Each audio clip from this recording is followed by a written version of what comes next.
ஒரிஜினலாக இந்த ப்ரெசன்டேஷன் வந்து டாக்டர் ஆண்ட்ரூ காஃப்மன் அவரோட சேனலில் பண்ணது. கொஞ்சம் இன்ட்ரெஸ்டிங்காக இருந்துச்சு. ஸோ நான் இந்த சேனலில் பண்ணுறேன். ஆல்ரெடி நிறையா நம்ம யூடியூப்பில் பார்த்துருப்போம், நியூஸில் பார்த்துருப்போம். பட் இவர் சொன்ன இந்த ப்ரெசன்டேஷன் வந்து கொஞ்சம் வித்தியாசமான ஆங்கிலேருந்து பார்த்துருக்காரு. இன்ட்ரெஸ்டிங்காக இருக்குது. ஸோ நான் டைம் வேஸ்ட் பண்ணாமல் ரொம்ப சிம்பிளாக சொல்கிறேன். ஓகே, கிரவுண்ட் ஜீரோனா பெருசாக ஒன்றும் இல்லை. பிரச்சனை எங்கே ஸ்டார்ட் ஆச்சோ அதுதான் ground zero. Wuhan virus start ஆன இடம் சைனாவோட சீ ஃபுட் மார்க்கெட். அங்கேருந்து கிட்டத்தட்ட 198 பீப்புள் வந்து ஒரே மாதிரியான சிம்டம்ஸோட வந்திருக்காங்க. ஸோ ஓகே, ஒரு 4 ஆப்ஷன் இருக்குது. கிட்டத்தட்ட 200 பேருக்கு ஒரே மாதிரியான சிம்டம்ஸ் வந்திருக்கு. காமனாக அவங்க எல்லாத்துக்கிட்டையும் இருக்க ஒரு விஷயம் என்னென்னா, அவங்க எல்லாருமே சீ ஃபுட் மார்க்கெட்டை விசிட் பண்ணியிருக்காங்க. ஸோ நம்மக்கிட்ட ஒரு 4 ஆப்ஷன் இருக்குது. நீங்கள் எதை சூஸ் பண்ணுவீங்க? இப்போ நான் சொல்கிறேன் ஒவ்வொன்றா. ஜெனட்டிக் டிசீஸ், ஃபிப்ரோசிஸ் வந்து ஒரு ஜெனட்டிக் டிசீஸ். அந்த மாதிரி ஏதாவது ஒரு டிசீஸ் அவங்கள எல்லாத்துக்குமே இருக்குதுன்னு நினைப்பீங்களா? இல்லைனா ஏதாவது ஒரு புது வைரஸ் ஃபார்ம் ஆகிருக்குன்னு நினைப்பீங்களா? இல்லைனா ஆட்டோ இம்யூன் டிசீஸ் ஃபார்ம் ஆகிருக்குன்னு நினைப்பீங்களா? ஆட்டோ இம்யூன் டிசீஸ்னால் நம்மளோட இம்யூன் சிஸ்டமே நம்ம பாடியை வந்து அஃபெக்ட் பண்ணுறது. இல்லைனா சீ ஃபுட் மார்க்கெட் ஹைஜீனாக இல்லை, அங்கே டாக்ஸின்ஸ் நிறையா இருக்குது, பாய்சன் பிரச்சனைகள் இருக்குது, அந்த மாதிரி எதாவது நினைப்பீங்களா? சீ ஃபுட் மார்க்கெட் ஹைஜீன் இல்லைன்னு நினைப்பீங்களா? இன்னும் கூட சாய்ஸை ரொம்ப குறைக்கிறேன். சீ ஃபுட் மார்க்கெட் ஹைஜீனாக இல்லைன்னு நினைப்பீங்களா? இல்லைன்னா புதுசாக ஒரு வைரஸ் ஃபார்ம் ஆகிருக்குன்னு நினைப்பீங்களா? மோஸ்ட்லி நம்மலாம் சீ ஃபுட் மார்க்கெட் ஹைஜீனாக இல்லை, அதில் ஏதாவது ஒரு டாக்ஸிக் சம்திங் அஃபெக்ட் ஆகியிருக்கும்னு நினைப்போம், அதானே? பட் அங்கே இருக்க லோக்கல் ரிசர்ச்சர்ஸ்லாம் என்ன சொல்லியிருக்காங்கன்னா, இல்லை இது ஒரு புது விதமான ஒரு வைரஸ் அப்படின்னு சொல்லி ஃபஸ்ட்டு பேப்பரில் சொல்லியிருக்காங்க. வூஹான் வைரஸ் விஷயத்தில் டிசம்பர் 2019 ஃபஸ்ட்டு ரிப்போர்ட் என்னென்னா, ஒரு வைரஸ் ஃபார்ம் ஆகி வெளியே வந்துட்டுருக்கு. இதுதான் அவங்க கொடுத்த ஃபஸ்ட்டு ரிப்போர்ட். சரி, வைரஸ் வந்துருச்சுன்னு அப்படின்னு அவங்க எப்படி அந்த முடிவுக்கு வந்தாங்க? எப்படி வந்தாங்கன்னா, ஒரு 200 பேர் ஃபஸ்ட்டு அந்த சிம்டம்ஸோடு இருந்தாங்க இல்லையா, அதில் சிலரோட லங் ஃப்ளூயிட் எடுத்து செக் பண்ணி பார்த்துருக்காங்க. பேசிக்காக அந்த லங் ஃப்ளூயிட் எதுக்கு எடுத்து செக் பண்ணுவாங்கன்னா, இந்த லங் கேன்சர் அந்த மாதிரி சில விஷயங்கள் இருந்துச்சுன்னா லங் ஃப்ளூயிடை வச்சு செக் பண்ணுவாங்க. அதே செக்கிங்கை தான் இங்கேயும் பண்ணியிருக்காங்க. லங் ஃப்ளூயிட் எடுத்து செக் பண்ணியிருக்காங்க. அதில் சில ஜெனட்டிக் மெட்டீரியல்ஸ் அவங்க கலெக்ட் பண்ணியிருக்காங்க. ஜெனட்டிக் மெட்டீரியல்ஸ் வந்து பேசிக்காக நம்ம பாடியில் எனி டைம் இருக்கும். ஜெனட்டிக் மெட்டீரியல்ஸ் அது வந்து வெளியிலேருந்து ஏதாவது ஒரு விஷயத்தினால உள்ளே வந்திருக்கலாம். ஆனால் எப்படி உள்ளே வந்துச்சு, எதனால் அந்த ஜெனட்டிக் மெட்டீரியல் அந்த ஸ்பாட்டில் இருக்குதுன்னு சொல்லி யாராலையும் சொல்ல முடியாது. சரி, ஜெனட்டிக் மெட்டீரியல் எடுத்து என்ன பண்ணாங்கன்னு பார்த்தீங்கன்னா, சீக்வன்ஸ் பண்ணியிருக்காங்க. சீக்வன்ஸ்னால் இப்போ பெருசாக ஒன்றும் இல்லை. ஜெனட்டிக் ஸ்டஃப்லாம் அரேஞ்ச் பண்ணி வைக்கிறது. இந்த ஆர்டரில் இருந்துச்சுன்னா இந்த டிசீஸ் அப்படின்னு சொல்கிறதுக்காக பண்ணுறது தான் அந்த சீக்வன்சிங் பண்ண உடனே பிசிஆர் டெஸ்ட் யூஸ் பண்ணுறாங்க. பிசிஆர் டெஸ்ட் ஆல்ரெடி நல்ல ரிசல்ட் தராதுன்னு சொல்லி எல்லாருக்குமே நல்லாவே தெரியும். ஸ்லைடில் போக போக பிசிஆர் பற்றி நான் பேசுகிறேன். பிசிஆர் டெஸ்ட் எடுத்து இந்த சீக்வன்ஸை வச்சு டிசீஸை கண்டுபிடிக்கிறதுக்காக யூஸ் பண்ண ஆரம்பிச்சிட்டாங்க. பேசிக்காக என்ன மாதிரியான வைரஸை ஒழுங்காக மைக்ரோஸ்கோப்பில் பார்க்குறதுக்கு முன்னாடியே அவங்க வைரஸோட டெஸ்ட்டை கண்டுபிடிச்சிட்டாங்க. காமெடியாக இல்லை, ஆக்சுவலாக இதுதான் அவங்க பண்ணியிருக்காங்க. இந்த ஸ்டேஜில் அவங்கக்கிட்ட கையில் வந்து ஒரு வைரஸ் டெஸ்ட் இருக்குது. ஆனால் வைரஸே அவங்க இது வரைக்கும் பியூரிஃபை பண்ணி பார்த்ததில்லை.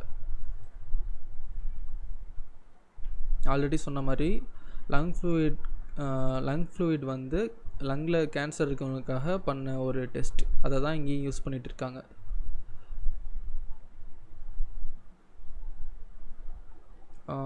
பிசிஆர் டெஸ்ட் பற்றி சொன்னேன் இல்லையா, அதை கொஞ்சம் எக்ஸ்பிளைன் பண்ணுறேன். பிசிஆர் டெஸ்ட் பேசிக்காக என்ன பண்ணுதுன்னா, வைரஸை செக் பண்ணல, ஆர்என்ஏ சீக்வன்ஸை டெஸ்ட் பண்ணுது. ஒரிஜினலாக வைரஸ் இருக்கா இல்லையான்னு பார்க்காம வைரஸோட சீக்வன்ஸ் இருக்கா அப்படின்னு மட்டும் செக் பண்ணுறது.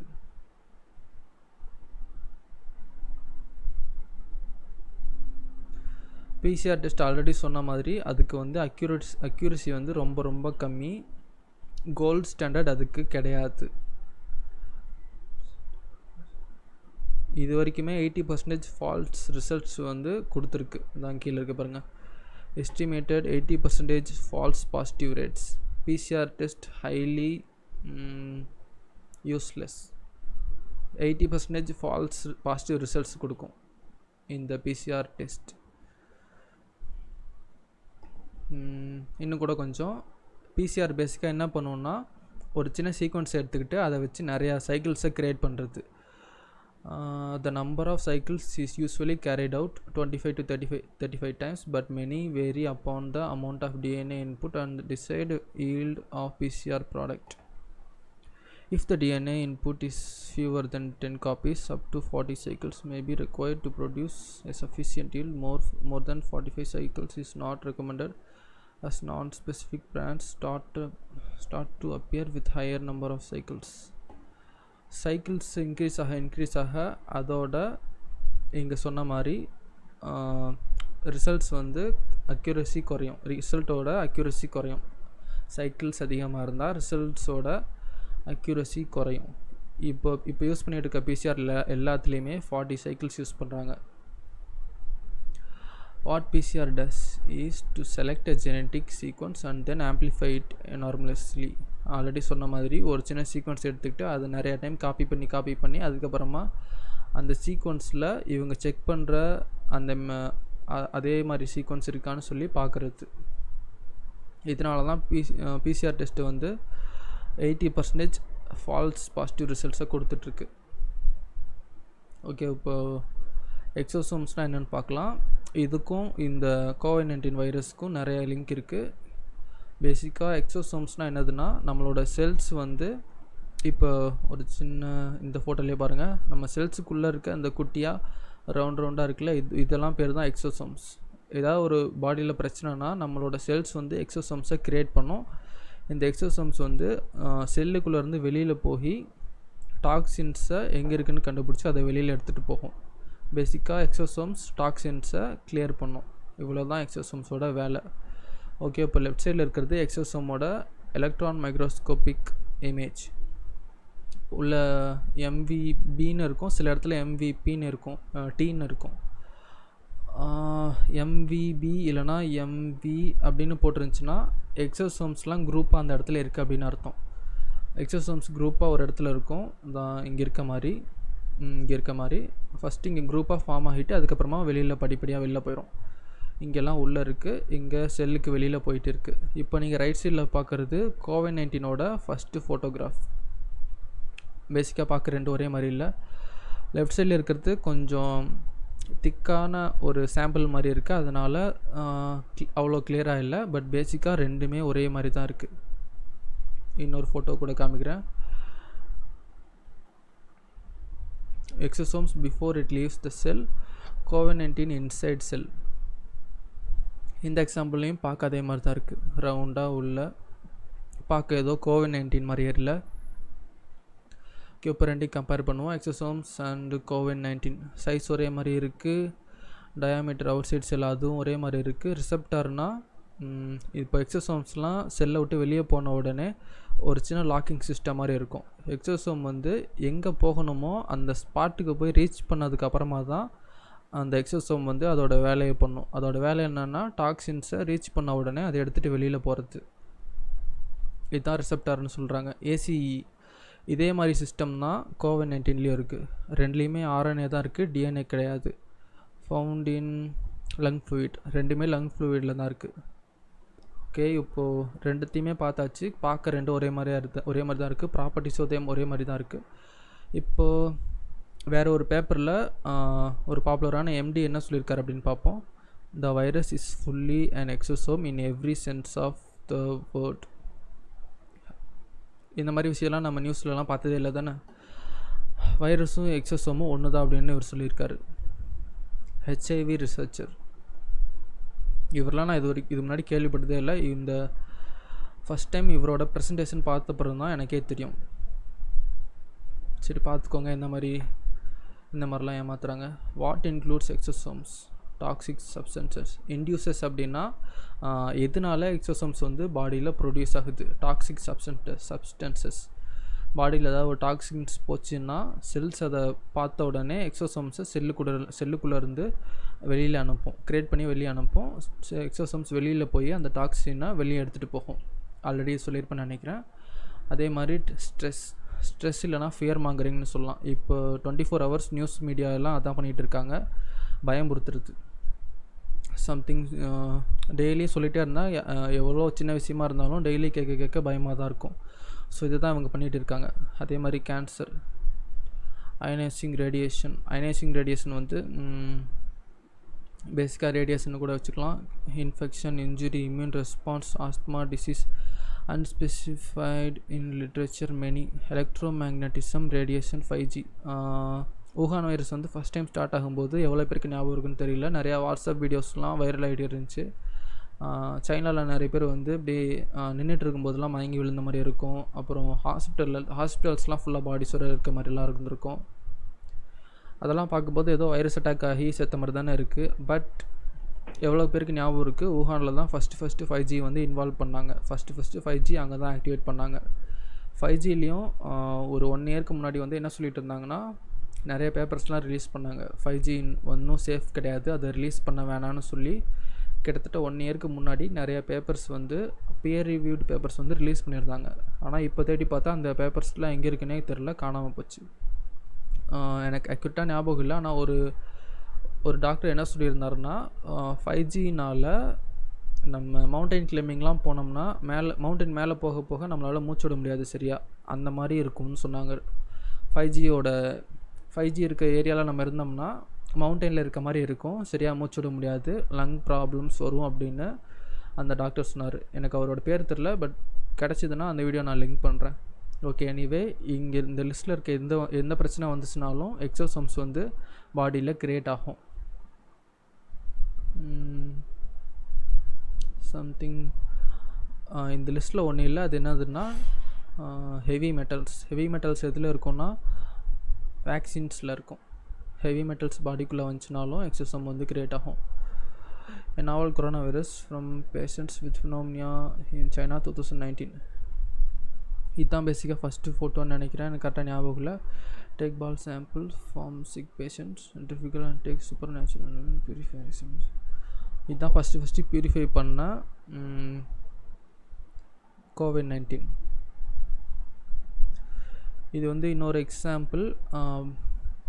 எக்ஸோசோம்ஸ் என்ன பண்ணும் அப்படின்றதுக்கான ஒரு எக்ஸாம்பிள். ஏன் கலராக இருக்குன்னா, இது பார்க்குறக்கு கண்டுபிடிக்கிறதுக்கு ஈஸியாக இருக்கணும் அப்படின்றதுக்காக கலர் பண்ணியிருக்காங்க. ஒரிஜினலான ஃபோட்டோஸ்னால் பிளாக் அண்ட் ஒயிட்டில் தான் இருக்கும்.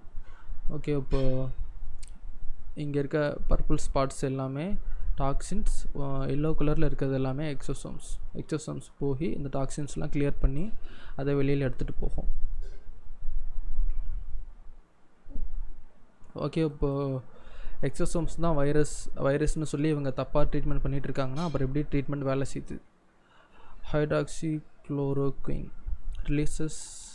ஓகே, இப்போது ஹைட்ராக்சி அப்படின்னு சொல்லி ஒரு ட்ரீட்மெண்ட் இருக்குது. இது என்ன பண்ணுவோம்னா,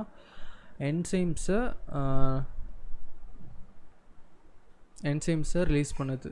இதனால டாக்ஸின்ஸ் வந்து ஈஸியாக எக்ஸோசோமுக்கு ஹெல்ப் பண்ணாமல் டாக்ஸின்ஸை டைரெக்டாக இது வந்து கிளியர் பண்ணுது, ஹைட்ராக்சி அப்படின்றது. இப்போ விட்டமின் சி என்ன பண்ணுதுன்னா, powerful anti oxidant helps reduce damage from toxins. டாக்ஸின்னால் நம்ம பாடிக்கு பிரச்சனை வராமல் பார்த்துக்குது விட்டமின் சி. இதுவும் எக்ஸோசோமுக்கு ஹெல்ப் பண்ணல, எக்ஸோசோம் தானாகவே போய் டாக்ஸின்ஸை கிளியர் பண்ணுது.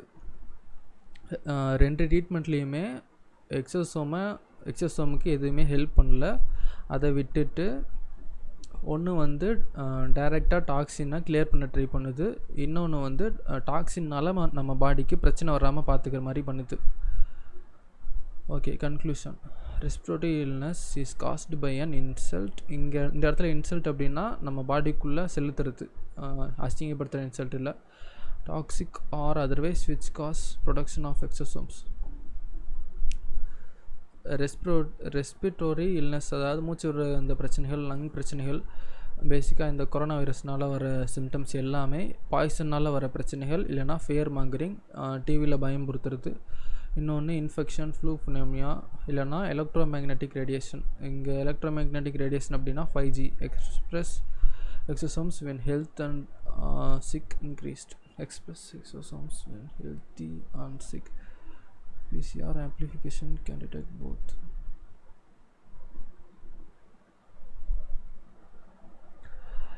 பேசிக்காக PCR amplification can detect both அப்படின்னா சம்திங் இது வேறு ஏதோ சொல்லணும்னு நினச்சேன், மறந்துட்டேன்.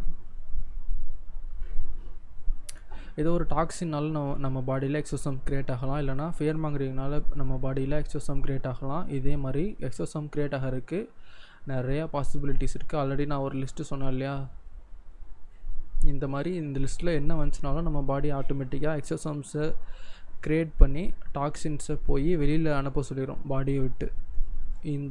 இந்த விஷயத்தை தான், இந்த எக்ஸோசோம்ஸை தான் வைரஸ் அப்படின்னு சொல்லி இவங்க ட்ரீட் பண்ணிகிட்டு இருக்காங்க. பேசிக்காக வைரஸ் அப்படின்னு சொல்லி இவங்க எக்ஸோசோமை ட்ரீட் பண்ணுறதுக்கு பதிலாக டைரெக்டாக இவங்க டாக்ஸினை கிளியர் பண்ண ட்ரை பண்ணலாம். இங்கே இன்னொன்று இருக்குது, PCR actually test for host RNA from எக்ஸோசோம்ஸ்.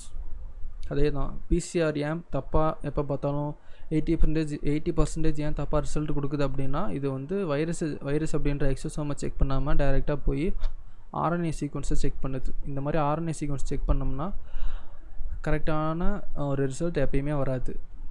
இது ஒரு சின்ன எக்ஸாம்பிள் தரேன். நம்ம டைரெக்டாக ஒரு பர்சனை போய் தேடுற, ஒரு க்ரௌடில் ஒரு பர்சனை நம்ம டைரெக்டாக ஃபேஸை வச்சு செக் பண்ணுறதுக்கு பதிலாக, ஃபேஸை வச்சு தேடுறதுக்கு பதிலாக அவரோட ட்ரெஸ்ஸு கலரை வச்சு செக் பண்ணுற மாதிரி ஃபேஸை வச்சு நம்ம செக் பண்ணி தேடினோம்னா ஈஸியாக கண்டுபிடிச்சிடலாம். அதை விட்டுட்டு ட்ரெஸ்ஸோட கலரை வச்சு செக் பண்ண தேடலான்னு நினச்சா ரொம்ப லேட் ஆகும். அப்படியே நம்ம தேடினாலும் மோஸ்ட்லி ராங்கான பர்சனாக தான் இருப்பாங்க. ஓகே, இன்னும் கூட கொஞ்சம் COVID-19 இஸ் ஆக்சுவலி எக்ஸோசோம். ஆல்ரெடி சொன்ன மாதிரி எல்லா வைரஸுமே எக்ஸோசோம் தான். நம்மளோட மெடிக்கல் சிஸ்டம் அந்த மாதிரி தப்பான விஷயத்தை நம்ம கண்டுபிடிச்சி தப்பான ட்ரீட்மெண்ட் கொடுத்துக்கிட்டு இருக்கோம். The result not the cause of illness function exosomes help remove toxins. இப்போ கொஞ்ச நேரத்துக்கு முன்னாடி ஒரு ரிசர்ச்சர் சொன்னேன் இல்லையா, HIV ரிசர்ச்சர், இவர் மட்டும் இல்லை, இவர் மாதிரியே நிறைய பேர் இந்த மாதிரி சொல்லியிருக்காங்க. வைரஸ் தான் எக்ஸோசோம். இந்த எக்ஸோசோம் வந்து நம்ம பாடியில் இருக்க டாக்ஸின்ஸை கிளியர் பண்ணுறதுக்காக நம்ம பாடி நம்மளுக்குள்ளேயே க்ரியேட் பண்ணுற ஒரு விஷயம். இந்த எக்ஸோசோம்லாம் டைரெக்டாக போய் நம்ம பாடியில் உள்ளே வந்த டாக்ஸின்ஸை கிளியர் பண்ணி வெளியில் அனுப்பும். நம்ம ஏதாவது ஹெல்ப் பண்ணணும்னு நினச்சோம்னா இந்த எக்ஸோசோமுக்கு ஹெல்ப் பண்ணுற மாதிரி சம்திங் பண்ணலாம். இல்லைன்னா டாக்ஸின்ஸ் பாடிக்குள்ளே எப்படி வந்துச்சுன்னு சொல்லி கண்டுபிடிச்சி அந்த டாக்ஸின்ஸை பாடியிலேருந்து எடுக்கிறதுக்கு வேறு ஏதாவது சம்திங் பண்ணலாம். ஓகே, இந்த ரிசர்ச்சர் மாதிரியே நிறைய பேர் இருக்காங்க. டாக்டர் ஆண்ட்ரூ காஃப்மேன் வந்து இப்போது ஒரு யூடியூப் சேனல் வச்சுருக்காரு. சேனல் லிங்க் வேணால் கீழே தரேன். இந்த ப்ரெசன்டேஷன் அவர் தான் ஆக்சுவலாக பண்ணார். போய் அவரோட சேனல் செக் பண்ணி பாருங்கள். இதோட பிடிஎஃப்பும் வேணால் நான் கீழே தரேன், படித்து பாருங்கள். அப்புறம் இந்த ப்ரெசன்டேஷனில் இருக்க எல்லாமே பேசிக்காக டெரைன் தியரி அப்படின்ற ஒரு தியரியை பேஸ் பண்ணி இருக்கிறது. 2 தியரி இருக்குது பேசிக்காக. நான் அதை சொல்ல மறந்துட்டேன். ஒன்று வந்து ஜெர்ம் தியரி, இன்னொன்று வந்து டெரைன் தியரி. ஜெர்ம் தியரி வந்து பாக்டீரியா, வைரஸ் இந்த மாதிரி மைக்ரோப்ஸ்னால நம்மளுக்கு பிரச்சனை வருதுன்னு சொல்கிறது. இன்னொன்று டெரைன் தியரி, அது வந்து டாக்ஸிக் மெட்டீரியல்ஸ் நம்ம பாடிக்குள்ளே வர்றதுனால பிரச்சனை வருது அப்படின்னு சொல்லி தருது. பேசிக்காக 2 விஷயம் இருக்குது.